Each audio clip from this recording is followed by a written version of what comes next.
Hello guys. അപ്പോൾ ഇന്നെന്താ സംസാരിക്കാൻ വെച്ചാൽ കമ്മ്യൂണിക്കേഷനെ കൊണ്ടാണ്. കമ്മ്യൂണിക്കേഷൻ എന്ന് വെച്ച് കഴിഞ്ഞാൽ നമ്മളെ ലൈഫിൽ ഒരാൾക്ക് ഏറ്റവും ഇമ്പോർട്ടൻ്റ് ആയിട്ട് വേണ്ടുന്നൊരു സോഷ്യൽ സ്കില്ലാണ്. അപ്പോൾ അവിടെ എന്താ സംഭവിക്കുന്നതെന്ന് വെച്ചാൽ ചില സിറ്റുവേഷനിൽ നമ്മൾ പാനിക്കായിട്ട് പറയാൻ വരുന്നത് മറന്നു പോകും, അല്ലെങ്കിൽ അത് തപ്പിപ്പിടിച്ചു പോവുക, അങ്ങനത്തെ ഉള്ളൊരവസ്ഥ.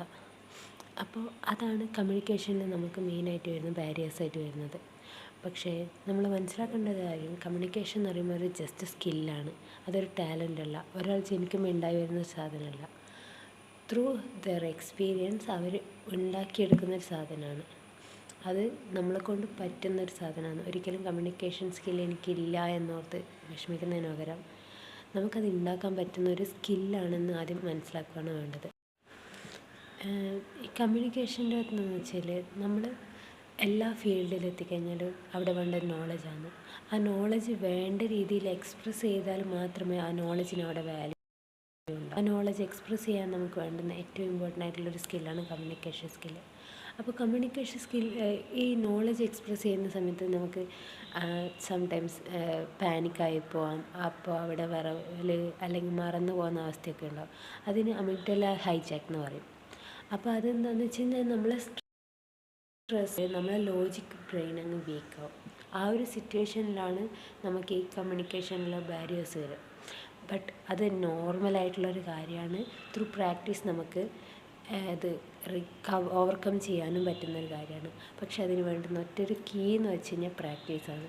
പ്രാക്ടീസ് ചെയ്ത് കഴിഞ്ഞാൽ അതിന് ഓവർകം ഉറപ്പായിട്ടും ചെയ്യാൻ പറ്റും. അപ്പോൾ അതിന് പ്രാക്ടീസ് ചെയ്യാനുള്ള കുറച്ച് ടൂളും നമ്മൾ മിററുമായിട്ട് നോക്കി സംസാരിക്കുക. അത് ഒന്നാമത്തെ കാര്യം, നമ്മളെ ഫസ്റ്റ് സ്റ്റെപ്പ് എന്നോണം നമ്മൾ നമ്മളോട് തന്നെ സംസാരിക്കുന്നതാണ്. നമ്മളെ എക്സ്പ്രസ് ചെയ്യുന്നു, നമുക്ക് നമ്മളെ നേരിട്ട് കണ്ട്, അപ്പോൾ നമുക്കതിൽ തെറ്റുകുറ്റങ്ങൾ മനസ്സിലാക്കാനും അത് ഇമ്പ്രൂവ് ചെയ്യാനും അതേപോലെ തന്നെ കോൺഫിഡൻസ് ഉണ്ടാക്കാനും വേണ്ടിയിട്ട് പറ്റും.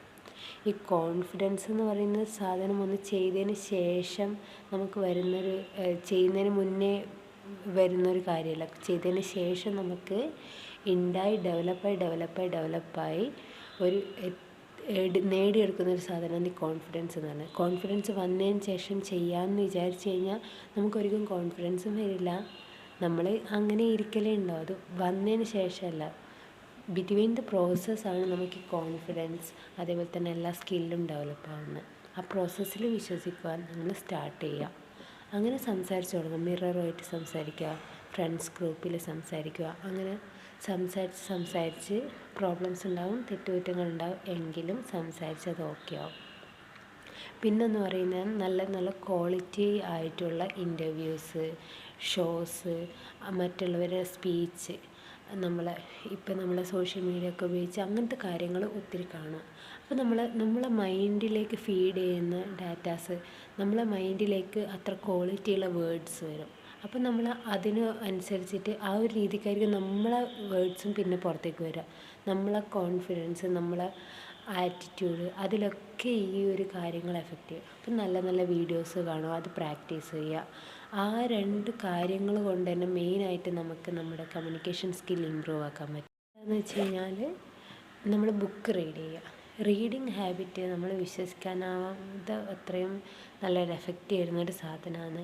അപ്പോൾ റീഡിങ് ഹാബിറ്റിൽ കൂടി നമുക്ക് ഒത്തിരി ന്യൂ വേർഡ്സ് മനസ്സിലാക്കാൻ പറ്റും.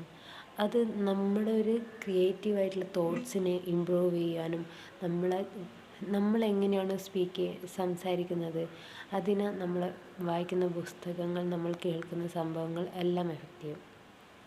അപ്പോൾ ഇതൊക്കെയാണ് കുറച്ച് കാര്യങ്ങൾ നമ്മളെ കമ്മ്യൂണിക്കേഷൻ സ്കില്ല് ഇമ്പ്രൂവ് ചെയ്യാൻ വേണ്ടിയിട്ടുള്ളത്. ഇനി ഒത്തിരി കാര്യങ്ങളുണ്ടാകും, ബട്ട് ഇതിനെ കൊണ്ട് തന്നെ നമുക്കൊരു നല്ല രീതിക്കൊരു ഇമ്പ്രൂവ്മെൻറ്റ് നമ്മുടെ കമ്മ്യൂണിക്കേഷൻ സ്കില്ലിൽ ഉണ്ടാക്കാൻ പറ്റും.